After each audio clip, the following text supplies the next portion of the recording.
You're listening to the North Parkway Podcast, weekly talks designed to help you take the next step in your spiritual journey. You can learn more about our church at northparkway.org. And if these talks are helpful to you, consider using the link in the description to give. Your financial support helps us continue to make great content. All right, well, that's enough intro. Let's get to today's talk. Well, if you're hoping to get to lunch early today, it's good news. I'm teaching on the shortest verse in the Bible today. Shortest one in there. Yay! We're going to beat the other guys to the buffet line. Yeah! Fresh fried shrimp for you. When I was a kid, I grew up, I was a pastor's kid, so we played all of the pastor's kid church games like sword drill. Anybody else grow up in church and know what a sword drill is?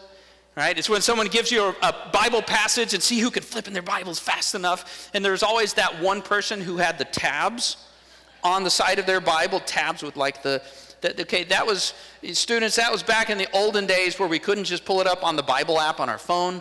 We had to actually have paper Bibles back in the Stone Ages. Well, we also would have these things, my brother and I and some other friends, you know, how many Bible passages can you quote in 60 seconds? I was always bad at that because it was always hard for me to memorize Scripture. I know what the Bible says, I just couldn't remember what the passage. But there were a couple of go-tos that you always had at the gate. John 3:16, I think, you know, even people who have no idea about the Bible know about that one. But the shortest passage, the shortest verse in the Bible was also one that was always on speed deck for me. It's John 11:35. Jesus wept. There we go. That's it. 2 words. Couldn't really get any shorter than that. Jesus wept. And it's very useful if you want to win a game against your brother, especially if it's like once you've used a passage, the other guy can't use that one. We're always the first one to get to, Jesus wept. Got it. Beat you to it. But there's power in those 2 words. And there's a truth that's buried inside of there that I want to look at and unpack today that can help lighten the load for one of life's inescapable burdens.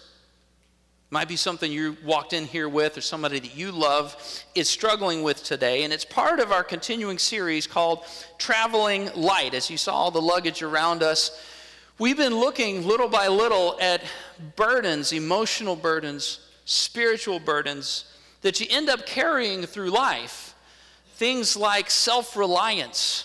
Last week we talked about the burden of arrogance and having to do things yourself. We've talked about the burden of worry, the burden of a lesser idea of God. And today I want to talk about a different burden. But before we do, I want to give credit to Max Lucado. Today's talk and this series is based on and inspired by a book that he wrote called Traveling Light. If you've never read it, highly recommend it. Great reading. There are a few chapters that we won't get into in this series, so it's a great way to go deeper on that. If you're watching online, there's a link where you can actually just buy it from Amazon, but take advantage of that. And the premise of Max's book is that we have all of these burdens that we carry through life. We weren't designed for them, and if we instead ask for the Lord's help and we hand those things off to Him, that we can travel lighter through life. Well, today's burden is a peculiar one, and I want to draw out the difference to it. We see a little bit about that in Psalm 23. So we've been little by little looking at the way that God leads us through life using Psalm 23, the Lord is my shepherd, I shall not want, using that as a baseline. And Psalm 23 begins with a lot of happy stuff. The Lord is my shepherd, I shall not want, right? I have everything I need. Leads me beside green pastures and still waters. He restoreth my soul. You can almost envision life with a lot of Bob Ross happy trees everywhere. Anybody else Bob Ross? My dad, he used to watch all the time when I was growing up, just watch Bob Ross paint happy trees on there. I have a dad Bob Ross painting. I still have that, Dad, with happy trees.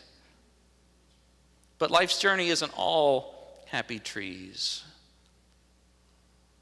Life's journey tends to take us through difficult seasons at times.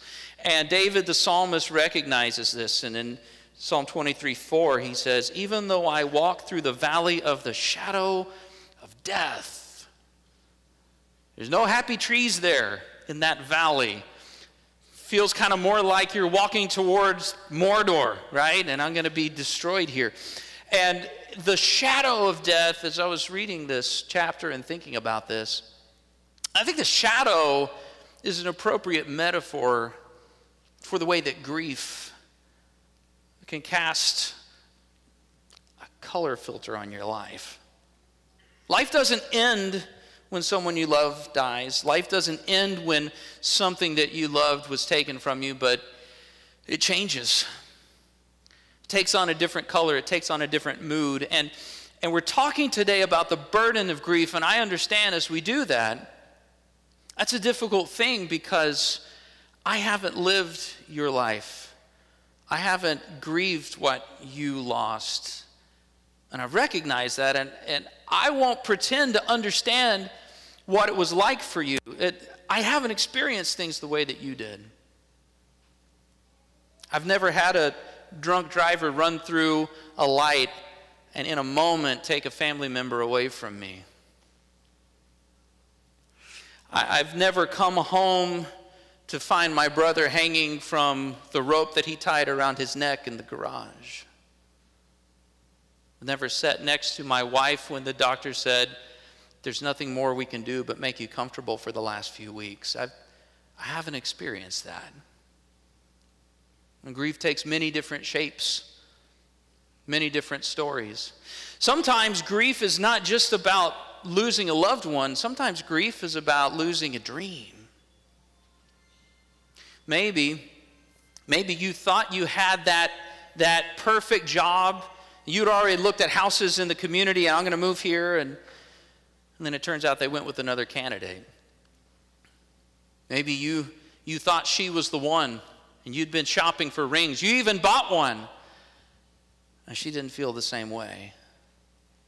Maybe you thought at this point in life your house would be full of children, and you find yourself nearing the end of your childbearing years, and it's just the two of you. Grief is a shadow, is a good metaphor, because it's not just about things that you used to have that you lost. Grief is also grieving the loss of hopes and dreams in the future. It's things that you thought you would have and that were taken from you, and it produces so many difficult emotions. It's a heavy burden to carry, and I understand I haven't grieved the things that you have, but I have grieved. And today I want to show you that in the same way that I have grieved, Jesus knows about your grief, and he's walked through that valley as well. Watch this. Now Jesus loved Martha and her sister and Lazarus. So when he heard that Lazarus was ill, he stayed where he was 2 more days. And then, on his arrival, Jesus found that Lazarus had already been in the tomb for 4 days. Now Bethany was less than 2 miles from Jerusalem, and many Jews had come to Martha and Mary to comfort them in the loss of their brother. When Martha heard that Jesus was coming, she went out to meet him, but Mary stayed at home. "Lord," Martha said to Jesus, "if you had been here, my brother would not have died, but I know that even now God will give you whatever you ask." Jesus said to her, "Your brother will rise again." Martha answered, "I know he will rise again in the resurrection at the last day."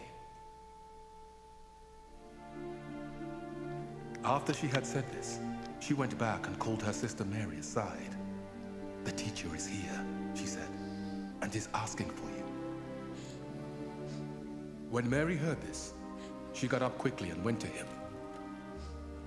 Now Jesus had not yet entered the village, but was still at the place where Martha had met him.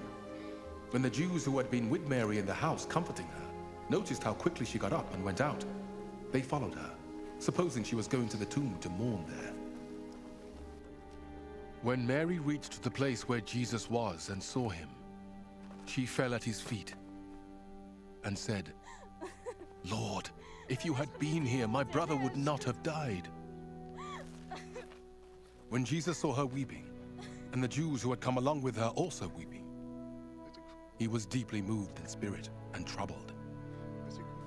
"Where have you laid him?" he asked. "Come and see, Lord," they replied.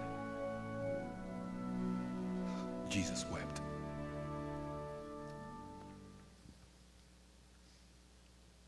It's a little different when you have the context.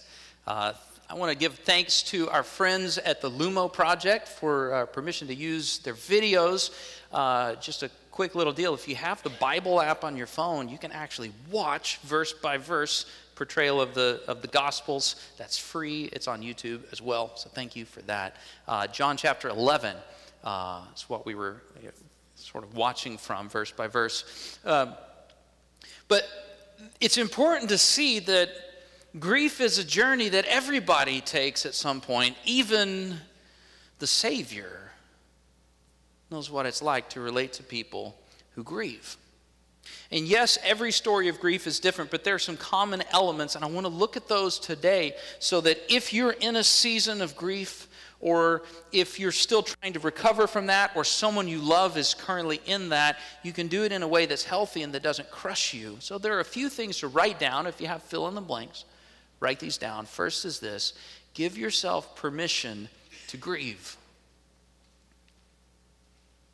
Give yourself permission to grieve. I know that grieving stinks. I hate it. I've been through it, all different manners of it, and it can be heavy. And it's subtle. It just kind of rides along with you, but it just weighs you down. And I am the steady head when you should be panicking kind of guy. I'm the keep it all together guy. I'm the the steady, the one who's thinking cerebrally. Okay. And it's easy for me in seasons when I should be grieving to say, I'm fine. Yeah, I had my moment. It's good. It's all good. But grief is something that you have to go through. And it's difficult as Christians. We don't want to go through it. And we read stuff like 1 Thessalonians 4:13, and it makes us think, well, maybe we shouldn't go through it. The Bible says this: we want you to know what will happen to the believers who have died, so you will not grieve like people who have no hope. And it's easy to read that and come away with an understanding that says, well, grief and hope are like opposite forces, and you either have one or the other. I've been a pastor at some different level of full-time ministry for 18 years now. I grew up in church. And I know that a lot of people have said something like this, and maybe you have or a loved one has. Have you ever had someone say, well, I want my funeral to be a party. I want it to be a celebration. I don't want anyone to cry at my funeral. I'm going to be with Jesus. I want you all to celebrate. I mean, legitimately, we've had people before ask, I want fast, loud songs, and I want people cheering. And I understand the heart behind that, and it's not a criticism of that. It's well-meaning and well-intended, but it can produce some damaging consequences because grief is something that needs to happen. It's an emotional wound that has a process that you have to go through to heal. And if you don't allow yourself to feel those things, if you don't allow it to heal, it's like saying to someone, if you cut your finger, I hope it never scabs up. What happens if it never scabs up? It just keeps bleeding forever. Okay? I've told my family, okay? I expect you to cry at my funeral. If you don't, I will be very disappointed from heaven, okay? It's okay. You have to give yourself, sometimes you have to give yourself permission to grieve. It doesn't mean that you don't have hope. Look, we don't grieve like those who have no hope, but we do grieve. And write this down in your notes. Grief is a debt that has to be paid sooner or later. If you don't deal with it, it'll just keep coming back up until you do. And it's not fun. As a pastor, I've walked through people who are dealing with grief. As I used to volunteer with the coroner's office, listen, I showed up a lot of times in the middle of the night to someone's home right when they first got the news that someone they loved had died. And I know how difficult that process is. I've sat with people as they're in shock, as they're in disbelief. And if you've had those moments of grief, you know there's sometimes at first it's like, I feel like I'm in a dream. I feel like this isn't real. I feel like I'm an out-of-body experience. It's normal at times to say, I just keep thinking that I'm gonna turn around and Granddad's just gonna come walking down the hallway and this was all a bad dream. But that fades pretty quickly. The sadness tends to linger a long time, and the other part that lingers a long time is anger. Anger is sort of a hallmark of the grieving process. We get angry at a lot of things. You might be angry at something that was done. I had a brother-in-law who died because of the actions that some irresponsible people took, and there was never justice there. And was angry. Sometimes you're angry at yourself because you think I could have done something different. Sometimes you're angry at that drunk driver who ran through the intersection. Sometimes you're angry at the doctor, but regardless of who you start being angry at, regardless of how close your relationship is with God, at some point in grief, we usually end up taking that fist and pointing it this way. And we see that in this passage where both of these sisters come to Jesus and they say, it's your fault. You could have prevented this. You could have changed this. You could have stopped this. You don't have that unless you have faith that God can do miracles. But if you've ever lost something that you loved, you probably had that moment where you say, God, I don't understand why. But that's part of the process of grieving. And I want you to notice something. Write this down. Jesus didn't rebuke Martha and Mary for their anger. See, I probably would have said, hey, hang on a minute. Who do you think you're talking to right now? Why don't you just tone down the sass, lady? Okay? Probably good that I wasn't the Messiah. Okay? Amazing patience. Jesus, he didn't stop them. He knew that he was going to raise Lazarus back from the dead. Lady, you're crying about nothing. He didn't do that. He didn't rebuke them for their anger because anger is part of the process. You have to give yourself permission to grieve. And as you do it, write this down, you need to give others permission to grieve differently than you. Because we all process this at a different way, in a different pace. We're all individuals and we're different in the way that we see the world. John 11:35, as Jesus wept, here's the very next verse. Okay, John 11:36, see how much he loved him, the people said. Okay? Why did they say that? Because we tend to infer somebody's feelings by the way that they express them. Jesus breaks down and cries. I mean, just consider that for a minute. He knew he was going to raise him back to life. And Jesus has this moment and he's weeping. And everyone says, wow, this was a really close friend of Lazarus. See how much he loved him? It's normal to gauge how someone feels by how they express their feelings. The problem is we express our feelings in different ways. We don't all walk through the process of grief the same way. We see that in the two sisters. Martha comes to Jesus and she comes alone. She probably was crying, but the Bible doesn't actually mention at any point that she was crying. She comes to reason with Jesus. Mary, on the other hand, okay, Mary, we see her, she's crying. She's surrounded by all the people and all the friends. And when she runs out to see Jesus, they all run out with her in this one big party. And not really a party, but one big group, okay? And she falls at his feet weeping, okay? Some people process grief in a very internal, private way. Some people process grief in a very loud and external and social way. It doesn't mean they feel differently. And I've seen this be such a sticking point for friends or for siblings or for spouses. Where it's easy for one to say, why can't you get yourself together? Come on, you're a mess. At some point you have to let it go and tough up. Or one looks at the other and says, did you even love him at all? I don't know how you're just okay with this. How are you not torn up right now? Well, I am. You don't know me. And, okay. You have to give other people permission to grieve differently than you do. And you have to understand they may just be in a different part of the process than you are, because write this down, grief comes in layers, like ogres. Layers, right? Like onions have layers. Some of you guys know what I'm talking about. Listen, if you've ever been through the process of grief, you know this, okay? I thought I was good now. I thought I had already cried all the tears. And then you go through a box and you pull out something and it reminds you of, and the tears come right back and you say, I didn't know there was another layer to this.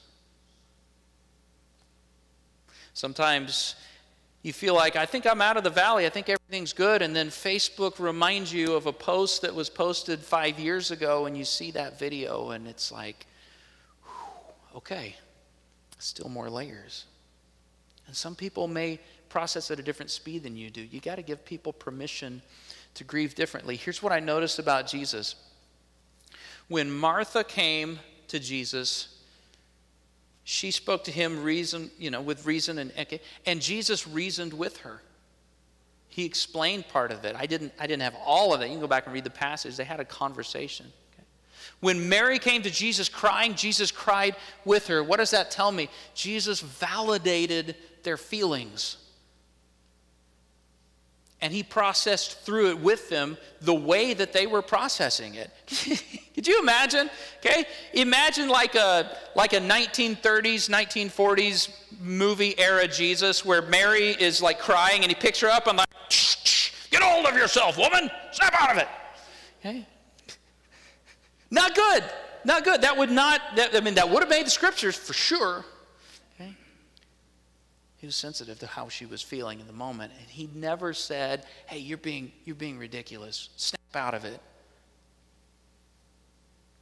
Allow yourself to grieve. Allow people to grieve differently. And finally, write this down. Allow the people who love you to share your burden. Allow them to share your burden. See, I've been carrying this the whole time, and grief kind of tends to linger with you, but it is heavy. And it weighs you down. And if you try to carry it your whole life by yourself, it will wear you out. Many of you know I was a psychology major in college. I was trying to run from God's calling because I didn't want to be a pastor. And I learned some valuable things that ended up actually helping me as a pastor. Did you know this?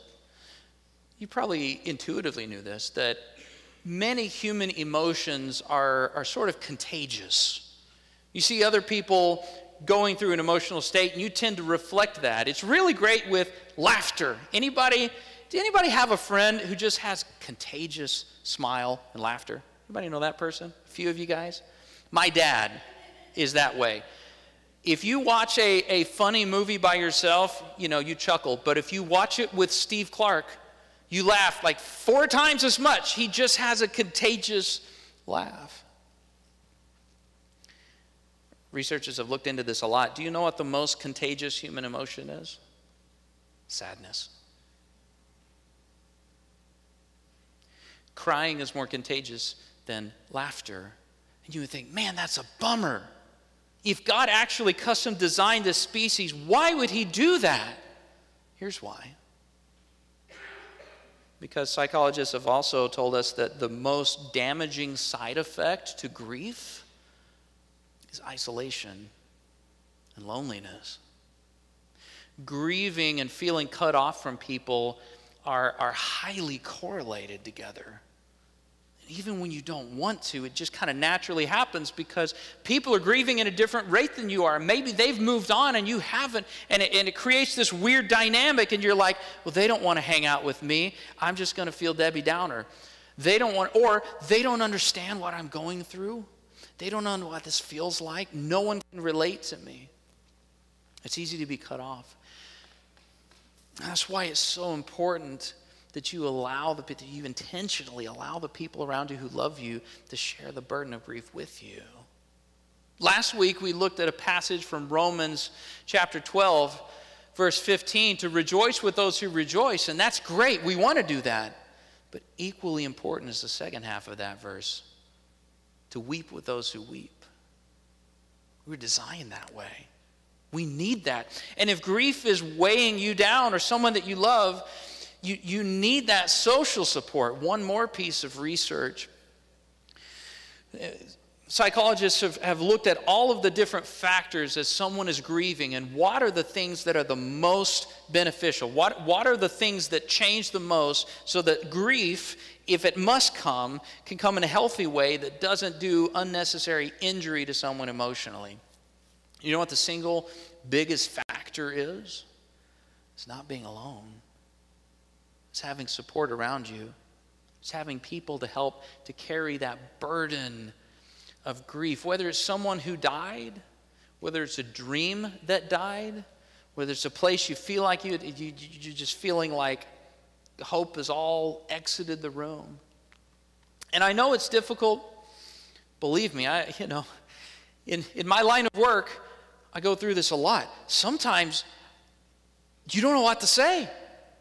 You ever been there? Somebody's grieving, somebody you love, and you're like, I don't even know what to say. I don't have anything.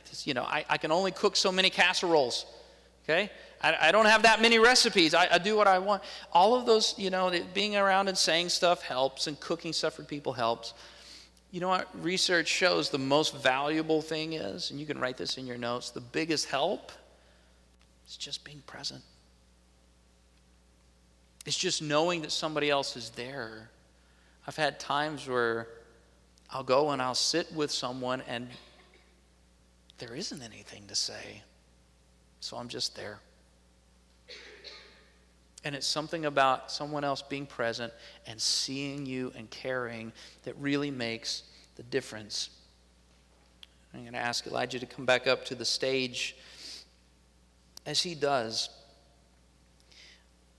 I want to come back to that first shortest verse in the Bible, two-word thought, because this is where that verse is so powerful. It's easy to envision a God who's off in heaven somewhere, who already knows how things are going to end, who looks at us in our temporary lives and our temporary emotions and would say, Jerry, snap out of it. You're being ridiculous. Robert, just chill, man. It's fine. That's not how he responds. That's not who he is. There's so much meaning and so much importance when we read that Jesus wept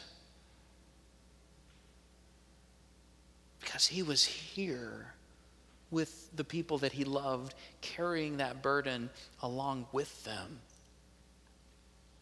He came to ease that. And you have to understand, we've looked at a lot of different burdens that we go through in our lives. And I know that I said in the first week, the trade-off, the great trade is that I take the heavy things and I give them to Jesus. And instead, I take his burden, okay, of just following him. And it is a burden, but it's light. And I hand all of the things off to Jesus and I say, Jesus, this is yours now. I don't want it anymore. You can have it. There is a clause. There's a difference. There's an exception when it comes to grief, because grief is something that has to process in order for you to heal. It's coming to an understanding of how do I reconcile with the things I thought were going to be mine and they aren't anymore? How do I take these memories and have them not inflict pain anymore? How do I do this? I want you to notice that when David is writing about the journey of life, he doesn't say, the Lord leads me around the valley of the shadow of death. He says he leads me through it. And I would love, believe me, I've been in those times when it hurts so much. I just want to lock that feeling away. I just want to put that in the closet and say, I can't deal with this right now. I don't want to deal with it ever again. I've had times where I'm like, God, please just take this feeling away from me. I just need relief. But he's the one who's leading me through the valley. Now, the journey doesn't end in the valley. He is leading through it, but through that season is difficult, and it's not always a fast journey. Through the valley of the shadow of death, sometimes it takes a long time. Here's what's beautiful about that. David says, even though I walk through the valley of the shadow of death, you're with me. And that presence with you in the hardest moments of your life, that presence with you when you feel like, please God, let this be a dream. Please let this not be true. Please tell me there's a different way, that they misunderstood, that they misread the chart, that they sent the wrong message. Please God, please, when you're in that moment. There's something so powerful from knowing that God himself is walking with you. And he's weeping with you. The last thing to write down in your notes, and this is powerful, and I don't want you to miss this, is I've messed this up before. Don't ask God to remove your grief. Ask him to help you go through it.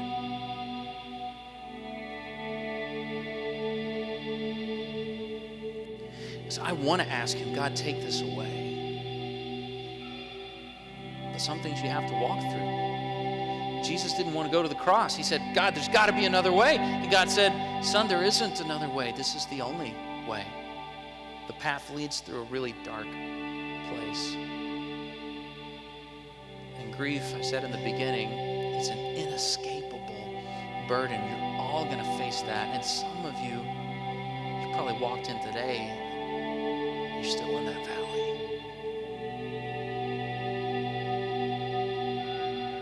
Some of you, somebody who's close to you that you love, you know they're still in the middle of it. Some of you are looking at life and you're reading the patterns and you're saying, I'm preparing my heart now because I know this moment's coming. And you dread that.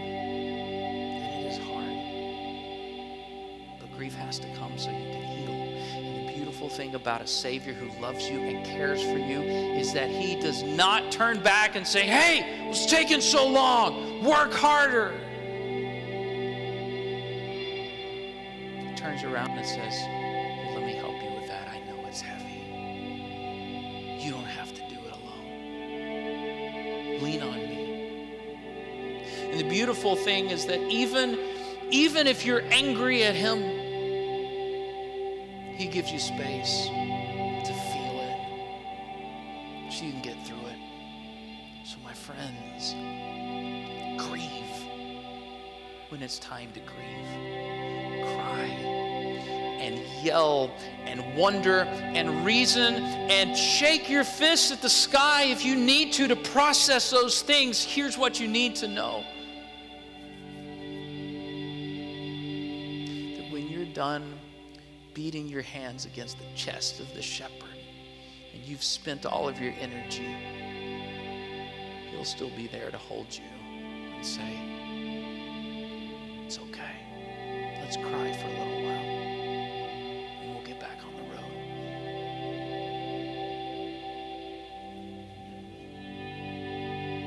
Don't walk through the valley of the shadow of death alone. Allow yourself to grieve and to feel it. And allow the people around you to help you. And allow the God who made you and who loves you to continue to guide you through it, because there is hope on the other side. Hey, this is Pastor Chris again. Thanks for listening. If today's talk was helpful in your spiritual life, odds are there's someone you know who could benefit from it. Take a minute right now to share it with them. And if you live in the area, come try out a service in person, because church is more fun with friends. See you next time.